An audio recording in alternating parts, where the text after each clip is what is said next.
going to up the difficulty in his next couple runs as well. I was waiting for the sweeper. Sweeper to pancake. Old school is cool again now. Not sure if you got the memo. Well, no, it's, you know, a lot of the PLG has talked about that. He loves to see the kind of influence of those old school tricks. But then, yeah, as long as you're mixing in, you know, a frontside 5 over the extension onto the canyon, it makes sense. Saw Andy Mack going down on that kickflip frontside air over the 20-foot channel. That's pretty cool that Andy's going for that one. I'd like to see Andy maybe do a ho-ho. A little nod out to Steve Steer of years gone by. Bob Burnquist, he made magic happen his last run. Let's see what happens again. Bob actually looks relatively in control right now compared to his last run. That's right. Also an avid musician. I pointed out he's a licensed pilot and skydiver, but it's a band, Escalera. I think they're still together. He's a very interesting guy, organic living, but just has an amazing compound when he skates. And he has solo sessions where you would imagine that no one would, in their right mind, have sessions on a solo set on the things that he's skating. You can tell Bob, the long weekend is taking a toll on Bob. He made that run right there, but he was out of breath, and he's usually not out of breath after 13 It's interesting you bring that up. He's a former asthmatic, or at least I don't know if he's currently like completely cured, but he, you know, when he was younger, really battled with asthma. Right. PLG coming in hot. PLG knows after the runs that Bob's put down on the vert ramp, he's got to make an amazing run. Kickflip Mutant getting away from him. You know what, sometimes it's a little bit of a curse to be on top. You know, going in and have everyone chasing you. There again, both of these guys, PLG and Bob, are going to be trying really gnarly runs because they've got a solid run under their belt, and only your best run counts in this session.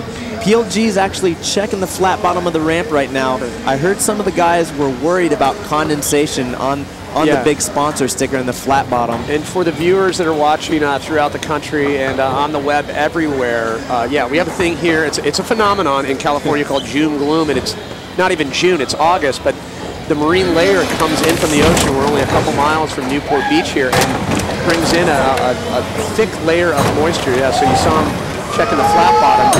We had just up the road at the X Games last weekend, we had the exact same issue at the X Games. The events were about this time at night, and the ramp started getting a little bit wet. So as long as we keep these guys rolling, it shouldn't be too big of a problem, but it's definitely going to be something that's going to be back of your mind when you're looking at committing to that big trick. Yeah, not only is it a little damp, but it's cold out here as well, which really brings more purpose to the warm-ups. Right on the edge. Are you kidding me with that? Where'd that come from? I've never seen Pedro try a 900 ever. Rabbit out of the hat. That was amazing. Pedro just rolled in and did like a 9-foot frontside air and hucked a 900. That's being 15 years old right there. He is so pumped up right now, so is everybody else. We just saw him off camera run up to the ramp. He got just a melee of high fives. People were like, do it again, do it again. These guys are going for it now. This is the highest that I've seen Rob go all day. And I'm not sure if they're doing the math. I mean, a lot of these skaters that are outside the bubble, they probably think they're in striking distance. When you have $75,000 at stake, you tend to try a little hard. Not that these guys are skating for the money, but hey, it makes you do dumb stuff.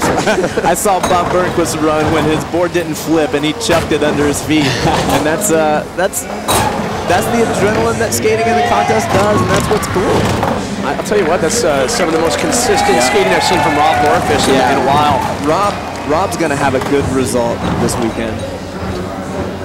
And you can see Winded Lorfish, that we talked about the stamina effect. These guys have been taking so many runs for 2 days, fresh off the Mini Mega here tonight, and then they did Mini Mega and Vert yesterday, and just 6 runs. Normally you wouldn't even have that many. I mean, they wanted to change the format and allow these guys to take chances, but when you do that, you can get tired. Yeah, and you think these guys get a couple days off after this contest? Nope, going to Portland for the Dew Tour.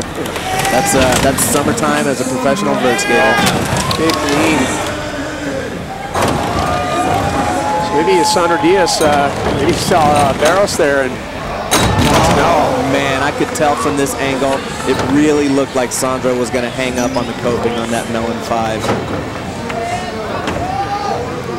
So Bucky Lasek in striking distance. Yeah, Bucky. He's really gonna have to up the tack all the way through. Oh, that's the second time that trick first wall has bit Bucky tonight. He got a solid run under his belt last run through, but I know he wanted to up the difficulty. That's right. It's so great to see Bucky out here going after it. It's crazy to think that I think he made his video debut way back in '88 in the 4th Bones Brigade video. Yeah. He's been around for a while. It's great to see him out here. Yeah, Bucky turned pro in 1990. Unbelievable. And I mentioned he's a father, 3 daughters, 11, 8, and 1. He says, enjoy the time with their babies because as they get older, they become monsters. Andy Mack's got a solid run. Andy didn't try the kickflip frontside air over the giant channel that took him out the last couple runs. And Andy's also a proud father. It's great to see these guys balance career skateboarding and being a dad. There's one we hadn't seen out of Andy all weekend. He was trying to nollie heel Indy 360. That's one of PLG's tricks. The breakdown for the viewer, popping off your tail, which is ollie, but when you go off the nose of the board, nollie, how much more difficult is that? Oh, for that trick, it is really hard. Nollie off the nose, heel flip with your back foot, turning 360. There's only a couple guys in the world that have ever done that trick on the vert ramp. Bob coming in hot, Bob's got to let it all hang out right now if he wants to beat PLG in this session and win the Maloof Money Cup. Yeah, definitely right is down to the wire here. PLG's coming in. PLG's starting his run from somewhere different. I think he's going to try a different line right here. I'm looking for a 360 flip to fakie right here. That's what he's setting up for. There it is, 360 flip mute to fakie. Watch out, folks. The doctor is operating here. And it looks like he's got something on his mind here. I don't know if we're going to see another. Yeah, I think he's going to try and still get a 720 in this run.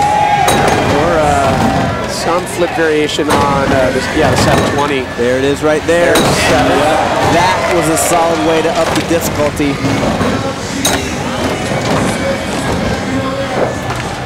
Something here, and that's going to do it. 13 walls. Yeah, solid. I think he probably had 3 more walls. I'd love to see something like a big spin in and like spin out. Like he's still had a couple setups in that run that he's going to want to get out. So some highlights. Rob Lorifus has been on point tonight as we slow it down for your visual enjoyment.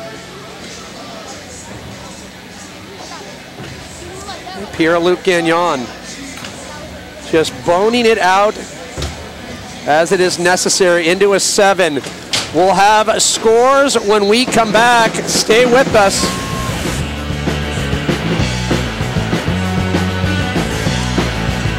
CCS.com, the official merchandiser for the Maloof Money Cup.